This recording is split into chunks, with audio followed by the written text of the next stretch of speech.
नमस्कार बच्चों, CA inter paper number 2 corporate and other laws के लिए आईसीआई ने अपनी mock test paper number 2 April 2023 for May 2023 attempt के लिए जारी की, जिसके ऊपर आज हम पहले बात करेंगे case study based MCQ and independent MCQ के ऊपर। देखिए, हमें केस स्टडी आई है चैप्टर नंबर 8 जो कि हम पढ़ते हैं डिविडेंड के ऊपर, और ये केस स्टडी है सेक्शन 123 एंड 127 के ऊपर। कहता है वेस्ट पेपर्स लिमिटेड एक company engaged in collecting waste paper and old news paper and manufacturing from these waste the corrugated boxes, जो गत्ते के डब्बे होते हैं। कहता कंपनी का अच्छा प्रॉफिट मार्जिन चल रहा है और डिविडेंड आप कंसिस्टेंटली दे रहे हैं, और ये पिछले कई साल का आपको यहाँ पे डाटा भी दे रखा है, जहां पे डिविडेंड का अमाउंट बताया गया, ये सब कुछ लाख में है, पेड अप कैपिटल भी बताई गई है, फ्री रिजर्व्स वगैरह भी बता रखे हैं। कहता है ड्यूरिंग द ईयर 22-23 22-23 मतलब 21-22 के बाद 22-23 कहता है कंपनी का बिजनेस सिवियरली अफेक्ट हुआ ड्यू टू लो डिमांड, तो इसलिए कंपनी का इस साल है लॉस है, तो डिविडेंड आप नहीं दे पाते, लेकिन हम पढ़ के आते हैं कि फ्री रिजर्व में से हम दे सकते हैं। However company wants to maintain अपनी अच्छी इमेज डिविडेंड देने के लिए, इसलिए कंपनी ने डिसाइड किया कि हम फ्री रिजर्व में से देंगे। और कितना देंगे? 26%। वजह क्या थी कि जैसे आपने यहाँ 20 दिया, 22 दिया, 24 दिया, द कंपनी वाज थिंकिंग कि हम एक 2% इंक्रीजिंग ट्रेंड के ऊपर चलेंगे। तो देखिए, जब हम रिजर्व में से पैसा देते हैं तो हम ये जानते हैं कि मैक्सिमम जो डिविडेंड दे पाएंगे आप पिछले 3 साल के डिविडेंड के रेट का एवरेज से ज्यादा नहीं दे सकते हैं, राइट।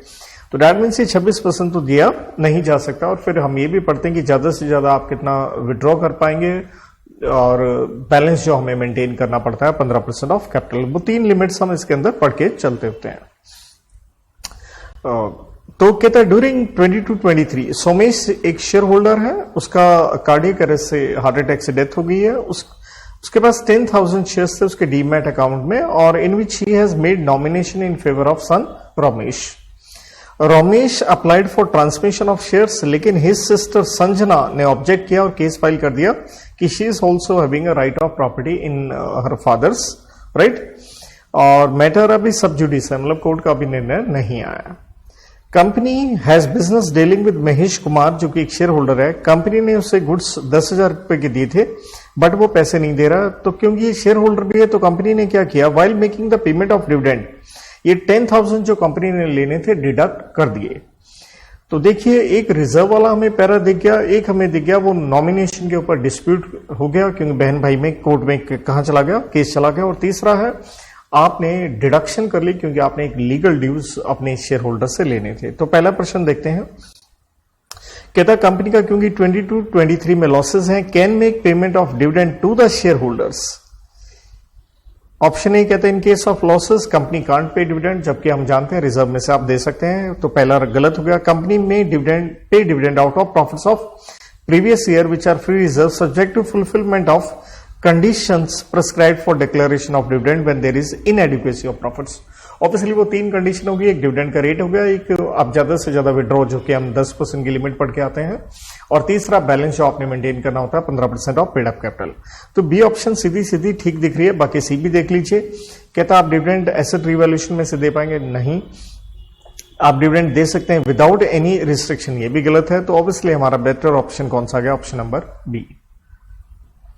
सेकंड क्वेश्चन जो कि रमेश, जो कि उसका बेटा है, जिस नॉमिनेशन किया था लेकिन झगड़ा हो गया था, made a complaint even after declaration of dividend the company has not posted the dividend warrant at the address given in the transmission form. तो 123 में हम यही पढ़ते हैं कि डिविडेंड वारंट आपको 30 दिन में पोस्ट करना होता है, लेकिन वहां एक्सेप्शन पढ़ते हैं हम कि अगर उसके ऊपर कोई डिस्प्यूट वगैरह चल रहा है तो 30 दिन का टाइम पीरियड नहीं लगता। तो कहता है which is the correct option.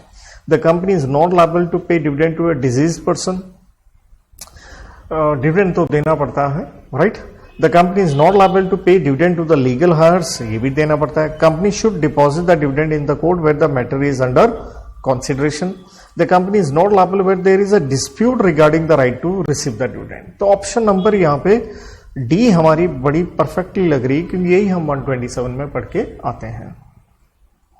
Next, in the given case the amount due to be recovered from Mahesh Kumar, जिससे कंपनी ने 10,000 लेने थे, जो कि कंपनी का शेयर होल्डर था, कंपनी ने क्या किया, डिडक्ट कर दिया, and nothing was now payable to him on account of dividend is the action of the company, right.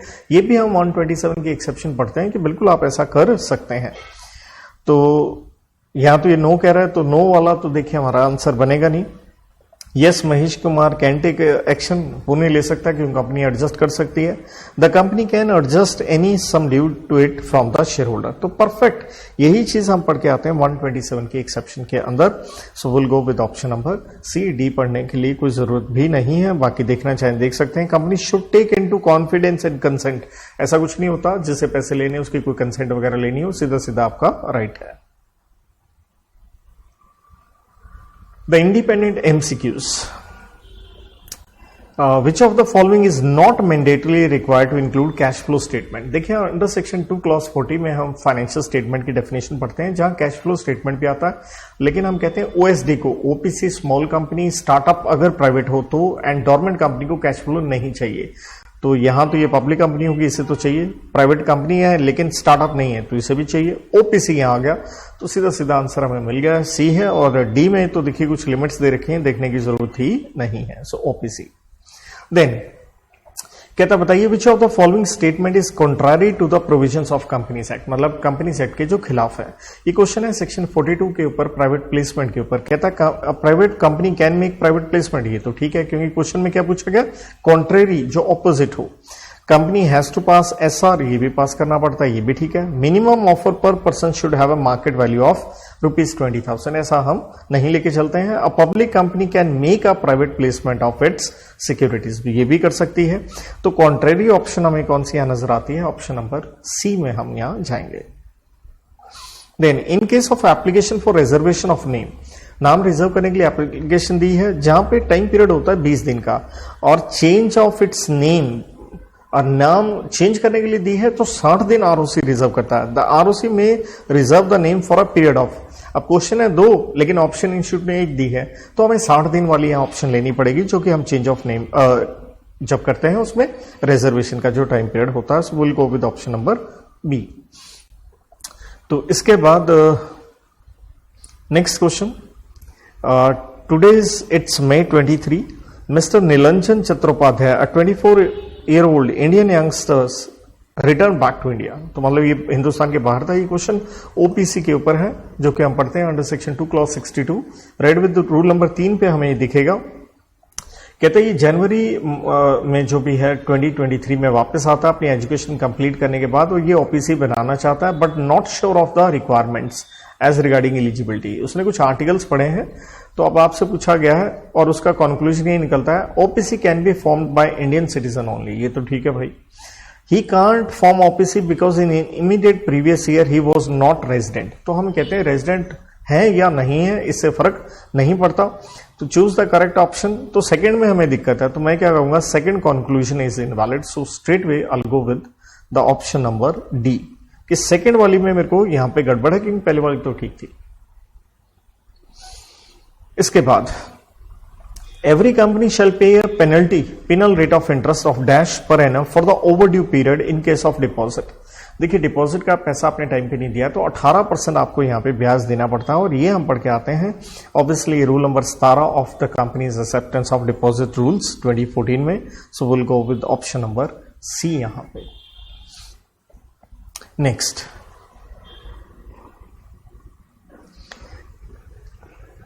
कहता प्रेम लिमिटेड ने डिसाइड किया है वो डिपॉजिट से पैसा रेज करेंगे मेंबर से। However it proposes to secure such deposits partially वाला आ गया by offering a security worth ₹15 lakh, जबकि डिपॉजिट से रेज कितना कर रहे हो आप, 20 लाख का पैसा रेज कर रहे हो। तो कहता देखिए जब पार्शली सिक्योर्ड होता है तो हम उसे सिक्योर्ड भी नहीं मानते, पार्शली भी नहीं मानते, हम उसे अनसिक्योर्ड मान के लेके चलते हैं। ये क्लियरली लिखा है सेक्शन 73 सब सेक्शन 2 की क्लॉज नंबर एफ के अंदर। सो विल गो कि भैया ये अनसिक्योर्ड है। सो ऑप्शन नंबर यहां पे बनता है B. Next, in case of कहता है प्राइवेट कंपनी द कॉरम, तो कॉरम हम 103 सेक्शन में पढ़ के आते हैं। प्राइवेट कंपनी के लिए हमें 2 मेंबर चाहिए होते हैं, वो पर्सनली प्रेजेंट होने चाहिए। So option number B. Then देखिए कहता है compute the minimum amount is required, ये कंपनी है उसको स्पेंड करना है CSR के ऊपर इन द ईयर 22-23। तो CSR के ऊपर कितना स्पेंड करना होता है, पिछले 3 साल के हम प्रॉफिट्स का एवरेज लेके उसका लेते हैं 2%। तो हमें पिछले 3 साल के प्रॉफिट्स यहां पे दे रखे हैं, राइट, उनका आप 2% निकाल लीजिए, एवरेज लेके इन तीनों को ऐड कीजिए, डिवाइड बाय 3 कीजिए, 2% निकालिए। लेकिन आपको यहाँ पे ऑप्शन कोई बनती हुई दिखेगी नहीं, तो इसलिए मैंने लिख दिया भाई सेक्शन 135 है। तो ये शायद आंसर थोड़े कुछ इसमें ऑप्शन में गड़बड़ है।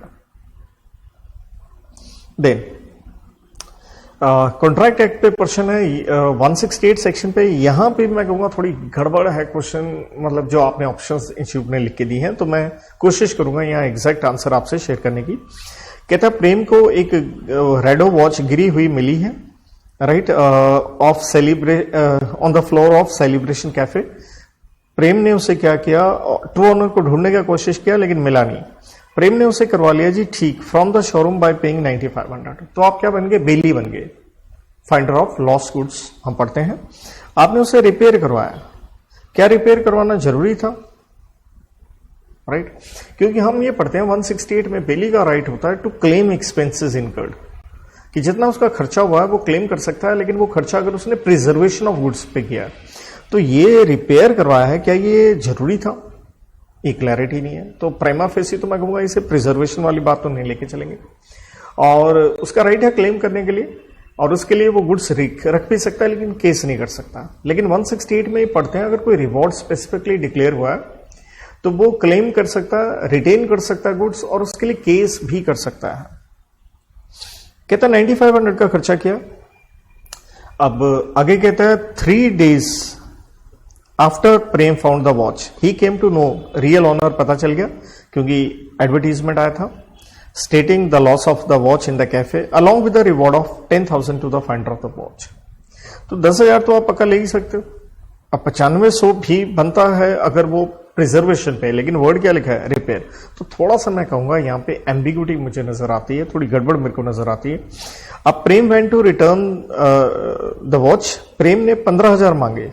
अब 15,000 किस बात के मांग रहा है, कहता 9500 मैंने रिपेयर पे किए थे। यार 9500 है, 10,000 का इनाम है, या तो वो मांगता कितना, दोनों को ऐड करें तो 19,500। इसलिए थोड़ा मेरे को क्वेश्चन में यहाँ एम्बिग्यूटी लगी, यार भाई 15,000 का ही को मांगेगा, मतलब अपना इनाम का राशि वो कम करना चाहता। आई डोंट नो कि क्वेश्चन किस तरह से फ्रेम किया है।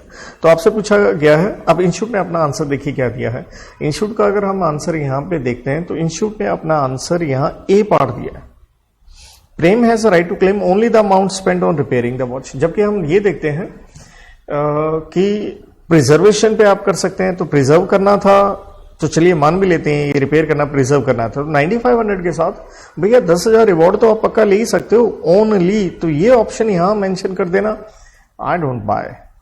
Then Prem has no right to claim the prize money, ये तो गलत है यार, वो क्योंकि वो अवार्ड का कोई भी आपने स्पेसिफिकली अगर यहां पे देखिए ये रिवॉर्ड आपने घोषित किया है तो आप क्लेम कर सकते हैं, उसके लिए तो केस भी कर सकते हैं। देन कहता है Prem can retain the watch till the owner pays him at least the prize money, दोनों के लिए रख सकता है वो, प्राइज मनी के लिए भी एंड प्रिजर्वेशन चार्जेस के लिए। The owner is not liable to pay anything, ये तो गलत है। तो यहाँ पे थोड़ा मेरा तरफ से मैं जितना देखिए जो बता सकता हूँ सेक्शन 168 के हिसाब से बता दिया, तो मेरे को यहाँ शंका है। अब देखिए इंस्टीट्यूट का क्वेश्चन है, इंस्टीट्यूट का आंसर है भैया, ज्यादा तो हम कुछ कर भी नहीं सकते। अगला क्वेश्चन भी कॉन्ट्रैक्ट एक्ट पे इंटरेस्टिंग है, कॉन्ट्रैक्ट ऑफ बेलमेंट है। आपसे पूछा गया विच among the following is true. तो इस क्वेश्चन को अच्छा क्यों कह रहा हूं वो समझिएगा, ट्रू पूछा है। पहले ए ऑप्शन छोड़ देते हैं, बी लेते हैं। Bailee has a right of general lien. देखिए जर्नल लियन का जो राइट होता है ना, वो हम पढ़ते हैं 171 में 5 लोगों को ही होता, एक factor, wharfinger, attorney of high court, banker and policy broker, या किसी और आदमी को हो सकता है अगर कोई एक्सप्रेस कॉन्ट्रैक्ट हो। तो सीधा सीधा ये right bailee has right of general lien, सीधा सीधा ये कहते हैं ये सही नहीं है। Money deposited in FD with a bank is contract of bailment, नहीं है क्योंकि वो मनी, पहली बात तो क्योंकि बेलमेंट किस पे डील करता है, गुड्स, गुड्स का मतलब क्या होता है, वो हम सेल ऑफ गुड्स से लेके चलते हैं जिसके अंदर हम मनी नहीं मान के चलते, और मोर ओवर मनी में आपका सेम जो नोट आपने दिए थे वो भी वापस नहीं मिलते, इसलिए मनी को हम नहीं मानते भाई। Scissor of goods by custom authority is not bailment, not ना लिखा होता तो ये सही आंसर होता, राइट। कहते ये बेलमेंट नहीं है, जबकि आंसर क्या है, ये है, तो ये भी रॉन्ग हो गया। अब ए पार्ट पे आओ, hiring of bank locker is a contract of bailment. इसमें थोड़ी, इसलिए मैंने यहां लिख के दिया मस्ट टू डू, इस क्वेश्चन को पक्का देख लेना चाहिए, क्योंकि देखिए जब आप लोकर में रखते हैं कोई भी चीज, तो बेलमेंट हम कहते हैं डिलीवरी। 149 में हम पढ़ते हैं डिलीवरी का मतलब है transfer of possession not mayor custody. तो लोकर में एक चाबी किसके पास रहती है, आपके पास रहती है, राइट। इसलिए प्योरली ट्रांसफर ऑफ पोजेशन नहीं होता। तो यहां पे इसलिए क्वेश्चन इंटरेस्टिंग हो जाता है। तो यार इनमें से कौन सी ऑप्शन मैं चूज करूं, क्योंकि अगर इफ्स एंड बट्स के ऊपर आंसर होंगे ना, तो इसलिए फिर भी हमें बेटर ऑप्शन चूज करनी है। तो चलिए, यहां पे इंस्टीट्यूट भी अपना आंसर यही कह रहा है कि हायरिंग ऑफ बैंक लोकर की एक तरह से सेफ्टी के लिए आपने सामान दे दिया, लेकिन कस्टडी के हिसाब से देखें तो आंसर इतना उचित भी नहीं बनता है। Then as per the provisions of contract act, a person employed to do an act for another or represent in dealing with the third person, Sidhi Sidhi definition है, एजेंट की डेफिनेशन है, 182 में हम पढ़ते हैं। ऑब्वियसली आंसर क्या आ गया, option number C, the agent. यहां तो कोई दिक्कत वाली बात ही नहीं है। नेगोशिएबल एक्ट के ऊपर पहला प्रश्न कहता है negotiable act extends to, section 1 में क्लियरली पढ़ते हैं, whole of India. So option number D, section 1, whole of India. When the day on which promissory note or bill of exchange is at maturity is a public holiday, public holiday हो जाता है तो हम उससे पहले वाला working day लेते हैं, प्रीसीडिंग वर्किंग डे कह लीजिए, बिजनेस डे कह लीजिए, जो कि हम पढ़ के आते हैं कहां, सेक्शन नंबर 25 में। So will go with answer option number यहां पे बी, क्वेश्चन नंबर 16 की। Thereafter, when a promissory note or bill are payable in which no time for payment is specified, time नहीं बता रखा तो वो डिमांड इंस्ट्रूमेंट होता है, सेक्शन 19 के अंदर हम यही पढ़ के आते हैं। So they are payable on demand, so will go with option number यहां पे सी पे। Then calendar year starts from obviously January, ये हम पढ़ते हैं जीसीए, जनरल क्लॉजेज एक्ट की डेफिनेशन में आती है ईयर की, अंडर सेक्शन 3 क्लॉज 66 के अंदर। Then which among the following is an external aid to interpretation, तो इंटरप्रिटेशन ऑफ स्टैट्यूट पे प्रश्न है। आपसे क्या पूछा गया, एक्सटर्नल। देखिए इलस्ट्रेशन इंटरनल है, प्रोविजन इंटरनल है, टाइटल भी इंटरनल है, तो एक्सटर्नल क्या है, सीधा सीधा हमें दिख रहा है dictionary. So B is the right answer. Doctrine of mischief rule, तो इंटरप्रिटेशन का क्वेश्चन है, ये सीधा सीधा आप जानते हैं हेडन्स केस था, तो केस का नाम देख लीजिए, तो सीधा सीधा आपको ऑप्शन नंबर यहां डी में नजर आ रहा, द हेडन्स केस। देन अगला क्वेश्चन मैं अच्छा कहूंगा, इसको अच्छा कहने का सिर्फ यही मेरा रैशनल है यहाँ पे कि नॉर्मली बच्चे जो होते हैं, ये जो लीगल मैक्सिम है, लेटेंट टर्म्स है, इसको छोड़ देते हैं। प्लीज मत छोड़िए, एमसीक्यू वगैरह आ सकता है। जैसे यहाँ लिखा है means that when two or more words are susceptible of analogous meaning are coupled together, they are understood to be used in the cognate sense, जिसे हम कहते हैं in the same manner। secondary rule of interpretation में हम पढ़ के आते हैं, और इसे हम क्या कहते हैं, nocitor a sources। So option number A is the correct answer. तो प्लीज इस क्वेश्चन से समझिएगा, मॉक टेस्ट पेपर में भी है। इस तरह की जो ये मैक्सिम है, ये जो प्रिंसिपल है, लीगल वर्ड है, लैटिन भाषा से नॉर्मली लिए गए हैं, आप इन्हें छोड़ नहीं सकते, आपको कम से कम एमसीक्यू के लिए इन्हें तैयार करना होगा। तो यहां हम समाप्त करते हैं, और अगले लेक्चर में हम बात करेंगे आपके डिस्क्रिप्टिव क्वेश्चंस के ऊपर। Till then have a good time, thank you.